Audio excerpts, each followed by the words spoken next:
I nostri soldi restano in Veneto, non vogliamo darli a Roma, in un momento nel quale c'è difficoltà economica, in un momento nel quale gli istituti di credito hanno bisogno delle nostre risorse lì depositate per aiutare famiglie e imprese. All'appello di Zaia risponde il sindaco di Cortina. Andrea Franceschi non ha perso un attimo ed ha messo in calce su una delibera l'atto di intimidazione e diffida a Unicredit di trasferire alla Tesoreria Unica dello Stato le disponibilità. Spiega Franceschi: abbiamo agito per tutelare gli interessi del Comune, crediamo di aver dimostrato più volte di sapere gestire bene i soldi pubblici, non possiamo accettare quella che consideriamo a tutti gli effetti un'ingiusta prevaricazione e ci difenderemo con forza e determinazione in tutte le sedi.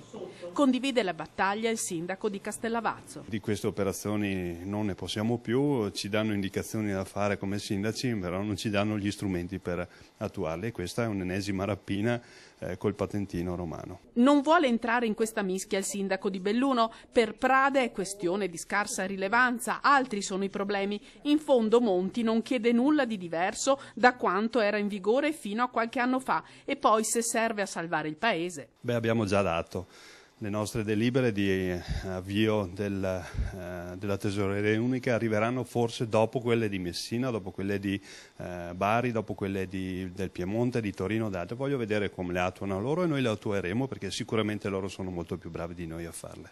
Riteniamo che quella dei ricorsi sia la strada giusta, dice il capogruppo del PDL in Consiglio regionale Dario Bond, che aggiunge: accentrare la tesoreria è un passo indietro sulla strada del federalismo, i comuni fanno bene ad alzare la voce.